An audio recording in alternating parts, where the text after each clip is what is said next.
Hello and welcome again to Cultural Caravan. In this series of Cultural Caravan, we're studying the history of Kenosha and Kenosha County. We will be looking at the 1870s and the 1880s. As you recall from our previous episode, the ladies were getting very interested in the fashions of the day, and serious, tragic fires were happening. We'll continue on because the ladies seem to be interested in the styles of the 1870s and 1880s. And you'll also notice in this episode that the volunteer fire departments came into being. This, of course, was very necessary because Kenosha had many, many wooden structures, and of course, kerosene was the fuel of the day, besides wood stoves.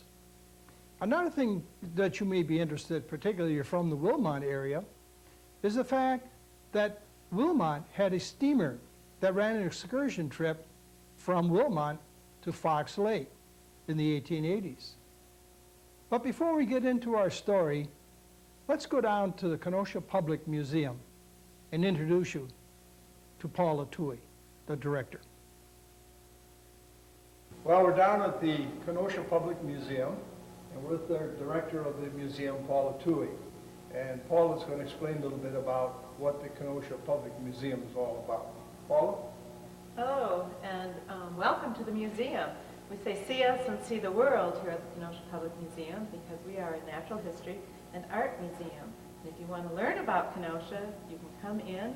We're open every day except for major holidays, and you can see our exhibits. I'm standing in the Native American section of Wisconsin, and of course when you learn about history, before there was newspapers and before there were magazines, the native people of Wisconsin lived in this area. It was a beautiful area to live.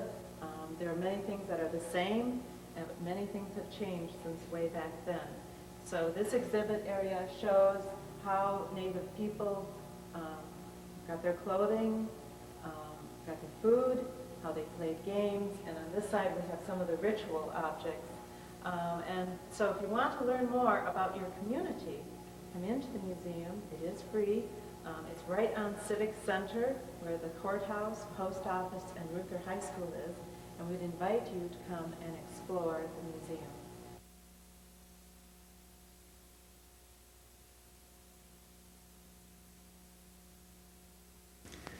These are the ladies' and children's bathing costumes from 1871. This slide is from a photo taken from Harper's Bazaar magazine dated August 19, 1871. It describes the photographs as follows. Figure number 1, blue flannel suit trimmed with white braid consisting of wide trousers and short overdress open in revers at the front, gray cotton duck slippers with cork soles. Figure number 2, a child's bathing suit of light gray serge, trimmed with worsted braid as shown by the illustration. Figure number 3, red flannel swimming or bathing costume consisting of long trousers closed above the ankles and high overdress trimmed with black braid, black belt ribbon, red trimmed hood. Figure number 4, gray flannel swimming or bathing suit. The trousers are wide and rather short. The overdress is closed to the neck. Long white flannel bathing mantle with hood. The hair is tied back with red ribbon, manila slippers. This is the Dolly Varden house dress. This house dress, with the description, was published in the Harper's Bazaar of March 23, 1872. It read as follows. The pretty costume has a trained skirt of crimson and white, striped fail, trimmed with a deep gathered flounce, which is scalloped on the under edge. Over this is worn a Dolly Varden polonaise of blue and white striped fail, sprigged in the white stripes with red roses and green leaves, and edged with a rouge of white ribbon, with a blue ribbon through the middle. Low bodice of white silk with blue silk bows, over a pleated fichu of white tulle. A bouquet of red roses and buds and green leaves is set on the right side of the waist. Red roses and blue ribbons in the hair. Necklace of pearls looped on a blue ribbon. This is a lady's visiting costume of 1872. The illustration was published in Harper's Bazaar magazine of July 27, 1872, along with the following description. The skirt is a white foulard, sprigged with eglantine and green leaves and trimmed with a puffing of the material edged on each side with a pleated ruffle half a yard from the bottom.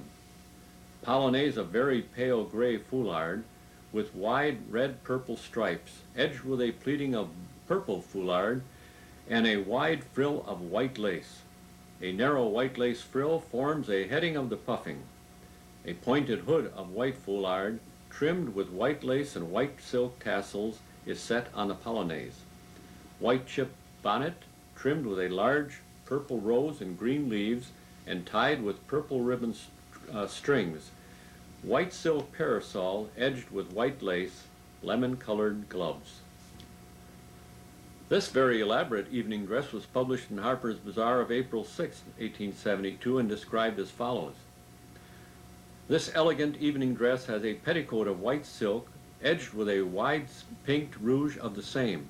Over this is worn a trained skirt of pale green crepe, with front shortened so as to show the white silk petticoat, and edged with a puffing of black velvet, which extends up the front to form a tablier. The back of the skirt is edged with a white gathered flounce of green crepe, surmounted by a wreath of wild roses with green leaves. Similar wreaths extend round the tablier and the bouffant back of the skirt. The low black velvet basque is edged on the neck and sleeves with a narrow frill of white lace and trimmed with a profusion of wild roses. Hair in puffs and long curls, with an aigrette of pale green and pink and white ostrich feathers. Black velvet necklace with gold medallion. White satin slippers. Milton Howard Pettit was born in the town of Fabius, New York, on October 22, 1825. He was by occupation a grain dealer. He came to Kenosha in 1846, settling at Summers. He moved to the city of Kenosha in 1854. There he founded the M.H. Pettit Malting Company, it being the only establishment of the kind in the city. The Pettit Malting Company was located on Chicago Street, or 8th Avenue, later the location of the Elks Club. He was a member of the City Council in 1859 and 1864, was elected mayor of the city in 1861, 65, 67, and 1870. He was elected to the State Senate in 1869 for a term of 2 years and was elected lieutenant governor in 1871. Mr. Pettit died in Kenosha on March 15, 1873. The M.H. Malting Company was the first of its kind in the West and was established in 1857 by Mr. Pettit. It originally had a capacity of 50,000 bushels per year. The business continued at this rate of output until 1868, when growing demands compelled the company to tear down the old buildings and replace them with new ones. The increased capacity thus secured mounted up to 300,000 bushels per year. Within a few years, the capacity of the plant was again increased, this time to over 600,000 bushels per year. The malt product of the company was marketed all over the United States. Freight rates and shipping facilities of Kenosha enabled the company to compete with any other company in any part of the country. It had the reputation of turning out the very best quality of malt. The company survived a fire in October 1873, but was finally destroyed by fire on March 17, 1914. Christopher Latham Sholes is considered the father of the typewriter. He perfected and patented his typewriter in 1868 while he was a resident of Milwaukee. Sholes was a journalist, having secured his early newspaper publishing experience when he edited the Southport Telegraph in 1840. Later, he served as editor of the Milwaukee Sentinel. He was a prominent state politician and an ingenious inventor. After the patent was assigned to the Sholes typewriter, 5 years were spent in modifying and perfecting the mechanism. Sholes even went to see Thomas Edison for counsel on the machine. The result of all these years of work eventually resulted in embodying in its construction the basic principles of every typewriter still in use. Mr. Scholes sold out his rights to the typewriter for $12,000 cash. He died in Milwaukee in 1890 after a long illness and in comparative poverty. Mrs. Lillian S. Fortier, Christopher Scholes' daughter, is recognized as the world's first woman typist. In an interview years later, Mrs. Fortier recalled, "We followed the good old custom of seek and find. The machine would not, of course, get the beautiful work done nowadays. As a young girl of 15 or 16, I learned to demonstrate it, and, I fear, earned a place to which I am not fully entitled." Mrs. Fortier said her father often despaired of ever producing a workable machine. He was a very modest man, so much so that he was never willing to credit himself with the ability to produce anything of such magnitude in its implications. The first workable model of the Scholes typewriter was completed in September of 1867. It was a crude affair, roughly resembling in appearance a sewing machine, though with a keyboard like that of a piano. Patents were obtained in the summer of 1868, after which 5 more years were spent improving the machine. When the Scholes typewriter was put into production by Remington and Sons Company in 1873, the machine won rapid acceptance. 25,000 machines were contracted for at the time, and before many years passed, the Remington typewriter was known from one end of the country to the other. The first typewriter, that invented by Christopher Scholes, is now owned by the Buffalo Historical Society. The steamer Athlete was brought to Wilmot about 1873. It was a vessel 65 feet in length. The steamer sailed from Wilmot to Fox Lake and back each Saturday of the week during the season. The steamer was elegantly furnished. Accommodations could be made for picnic parties and for all kinds of hunting and fishing excursions. The steamer could be chartered at any time for a few days' cruise at reasonable rates. Parties could camp aboard the boat, as it carried 12 camp beds, together with a cook stove, dishes, and such things that were needed for camping. The cabin made an excellent sleeping apartment. Small boats for hunters were also provided. A round-trip ticket from Wilmot to Fox Lake and back cost 40 cents. This house, belonging to Harvey Durkee, was located at the corner of Deming Street and Chicago Street. That is at 61st Street and 8th Avenue, back in 1874. It was torn down in October of 1923 to make room for the Masonic Temple. This is a view of the Kenosha Harbor about 1875. The photograph was taken from the lawn of the Kenosha or Penoyer water cure, looking east. In 1874, 25 vessels were registered at Kenosha, and a report in 1866 stated 52 sail vessels were sighted off Kenosha, all freighted with the wealth of the Northwest, passing up and down the lake. This is an 1875 photograph of St. George's Catholic Church. On July 17, 1851, 15 families from St. Mark's formed themselves into St. George's congregation. They began worship in an unpretentious frame church at the corner of Chicago and Orange Streets, that is at 8th Avenue and 48th Street. 1 year later, the erection of an imposing edifice said to have been the most expensive house of worship in the city was completed and took the place of the humble frame. This was supported by an increasing congregation until January 12, 1875, when it was destroyed by fire, together with the adjoining parish school, entailing a loss of $30,000. The ruins were leveled, however, and almost before the fires had ceased to smolder, the rebuilding of the church was begun. Before the year was over, so industrious had been the efforts employed in that behalf that the church was once more completed and ready for occupation. The building is of a massive brick, 150 times 50 feet, elaborately furnished and capable of seating 1,000 persons. It was erected at a cost of $18,000, and described as a worthy monument to the enterprise, industry, and taste of the Catholics of Kenosha.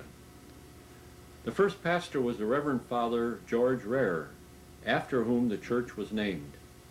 The new church was dedicated September 30th, 1877. In 1876, the parish school was located on a church lot, as is the parsonage, both of them handsome brick structures. The school during its time enjoyed a daily average attendance of 300 students. This is Kenosha's first steam fire engine. The necessity of this piece of fire apparatus was demonstrated by the fire at St. George's Catholic Church. At that time, Kenosha's only fire protection consisted of two hand-operated, hand-drawn, four-wheeled fire pumps, which required about 50 or 60 men to operate.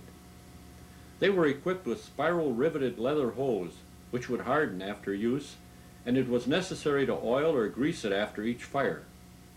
The water supply was from large cisterns buried in the streets at various places in the city, or from Pike Creek, or even the harbor when possible. This steamer was purchased from the Silsbee Manufacturing Company of Seneca Falls, New York in 1875 at a cost of $5,500. The fire engine was of the rotary type in both the steam driving or power part and the water pumping part. It was named I.W. Webster in honor of Judge I.W. Webster, who had been a mayor of Kenosha. It was repaired in 1890 at a cost of $2,200 and later kept in reserve if ever needed. This fire engine was in continual use until 1895, at which time the city waterworks was built. During a test of the old engine on July 31st, 1916, the I.W. Webster was put back in service at the Central Fire Station, and she still could shoot a stream of water 125 feet with hydrant pressure of 40 pounds. The fire chief also installed a Jeffrey quad truck loaded with coal so it could be hooked with the I.W. Webster on fire runs.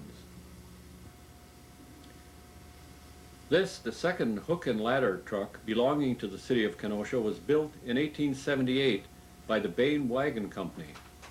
Many of the members of this hook and ladder group who were in the employ of the Bain Wagon Company had also worked on this truck. The insert is Fire Chief Chris Shend. He served as chief of Kenosha's fire department on 4 separate occasions during the years extending from 1868 to 1888. The fire company connected with this truck was called the Rescue Hook and Ladder Company No. 1. The Rescue Hook and Ladder Company No. 1 of the Kenosha Volunteer Fire Department was organized in 1852. The photograph shows the group about 1884. It was the first uniformed fire company in Kenosha. Chris Shend was the fire chief at this time, and Chief Shend is the 4th man seated holding the speaking trumpet. This photograph shows the personnel of the Star Hose Company of the Kenosha Fire Department in about 1888. Before this group assumed the duties of volunteer firemen of the city of Kenosha, there had been some misunderstanding between former members of the volunteer firemen and Kenosha City Council regarding the selling of beer without a special permit at the annual firemen's picnic. The result of this misunderstanding developed into a strike, and the city of Kenosha was for some time without proper fire protection. Members of the Star Hose Company walked out with members of other volunteer companies of the city. The equipment of the Star Hose Company at this time consisted of a one-horse hose cart, and it was the first piece of horse-drawn fire equipment in Kenosha. The two-wheeled hose reel had about 5 or 6 wheels holding about 500 or 600 feet of full-sized fire hose and drawn by one horse. It was a relic from Chicago's fire department.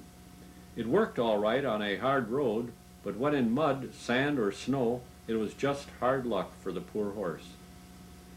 This group of new firemen in the year 1888 undertook the responsibility of keeping Kenosha free from fire under the direction of Fire Chief Peter Sorensen.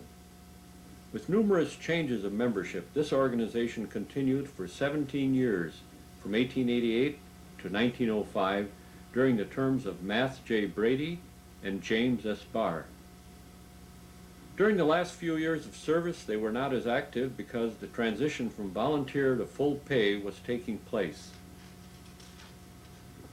This photograph was taken at the close of the July 4th parade. During the parade, the firemen carried open umbrellas, and this caused many remarks from the sidelines. Firemen carrying umbrellas. Obviously not a clever PR move. The uniforms consisted of soft dark blue hat, soft white shirt, dark blue necktie, homemade, good length, a white belt, dark pants, and black umbrella. Each person furnished his own pants and umbrella. Benoni Lockwood Dodge was the first Kenosha County Superintendent of Schools. This was in 1862. Prior to 1862, each township had its own superintendent of schools. The office of town superintendent ceased to exist on January 1st, 1862, and the duties in examining and licensing teachers, visiting and inspecting schools were transferred to the county superintendents, whose office was established at the same time. Superintendent Dodge was born December 7th, 1863, in North Springfield, Vermont. His family settled in Salem, Kenosha County, and were pioneer settlers of the community. He later removed to Oak Park, Illinois, and died there on July 10, 1931. Kenosha's first life-saving station was built in 1879. This photograph is as it appeared about 1880. Benjamin G. Cameron was the first United States life-saving captain in Kenosha. At the time the life-saving station was built, it was described as a pretty structure on the island, Simmons Island today, which to the superficial observer looked like a cross between an English cottage and a barn. It had a red roof and dormer windows. It was neatly finished inside with light and dark woods and included a mess room, pantry and boathouse on the first floor and hospital and dormitories on the second floor.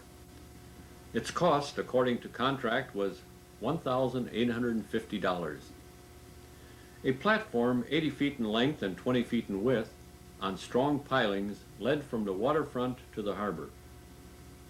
The equipment consisted of one lifeboat, a surf boat, a life car, and a mortar for throwing lines. The United States Coast Guard still maintains the small boat station on the same location today. Gilbert Morris Simmons was the son of Zelman G. Simmons Sr. Mr. Simmons Sr. donated the Gilbert M. Simmons Memorial Library, located in Library Park, in memory of Gilbert M. Simmons. The younger Simmons was born in Kenosha on July 2, 1852, and he died in Kenosha on January 15, 1890. At the time of his death, he was cashier at the First National Bank of Kenosha. This is a bird's eye pen sketch of how the city of Kenosha looked in 1881. Of interest is the harbor traffic and the winding course of the old Pike Creek waterway. This is the Fred H. Schenning farm home at Silver Lake in 1882. The photograph represents the original spot and farmhouse where later stood the Silver Lake Resort Hotel. It was the beginning of Silver Lake as a resort area. This is St. James Catholic Church in 1883. A few Catholic families had settled in what is now Kenosha and Racine counties, and on February 6, 1839, 51 Catholics signed an appeal for the formation of a congregation. In 1843, the Reverend Martin Kundig, a traveling priest from Milwaukee, took charge of the congregation.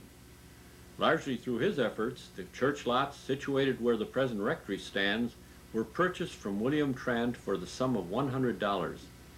The parish was incorporated in 1844 under the name of St. Mark. Shortly after, work was started on the building of a church. A few men digging the basement in 9 hours. The secretary's report describes the men's work as, quote, the greatest digging ever dug in these or any other diggings, unquote. The finished building, a substantial brick edifice 70 by 40 feet, was the first of its kind in Wisconsin and was dedicated on August 15, 1846. The first resident pastor, Reverend Father McFall, came in 1847 and stayed until 1852. For a few years after that, the congregation had to rely on the missionaries passing through the village, and that is until 1855, when permanent pastors were assigned to the parish. St. Mark's Church was renamed St. James Church in 1883 when a new church was built. The Reverend James M. Cleary laid the cornerstone on June 3, 1882, and he remained pastor until 1893. A new rectory was built on the site of the old St. Mark's and was begun on July 3, 1885, and completed December 31, 1886. In 1883, this second Frieden's Evangelical Lutheran Church was built on Union Street at the corner of Pine, that is at 7th Avenue and 51st Street. In 1893, a school building was erected to the west of the church on the same block. This property was used by the congregation until 1908, when it was decided to build a larger and better church and school on the entire block on 19th Avenue between 50th and 51st Streets. In 1908, this church was sold to St. Peter's Lithuanian congregation. Well, that completes episode 5 of our history of Kenosha County. I hope you enjoyed it as much as we enjoyed bringing it to you. Probably picked up a couple of good pieces of information. I'm sure that the parishioners of St. George Church, including myself, never realized that St. George was not named after its patron saint, St. George, but of the first Catholic priest to be the pastor at St. George. And I hope you picked up the humor of the Star Volunteer Fire Department. Can you imagine a fire department in a 4th of July parade carrying open umbrellas? I would imagine their friends had a field day with them on that day. Well, I hope you can join us for episode 6 as we continue our study of the history of Kenosha and Kenosha County. This is your host, Ed Werner, thanking you for joining us.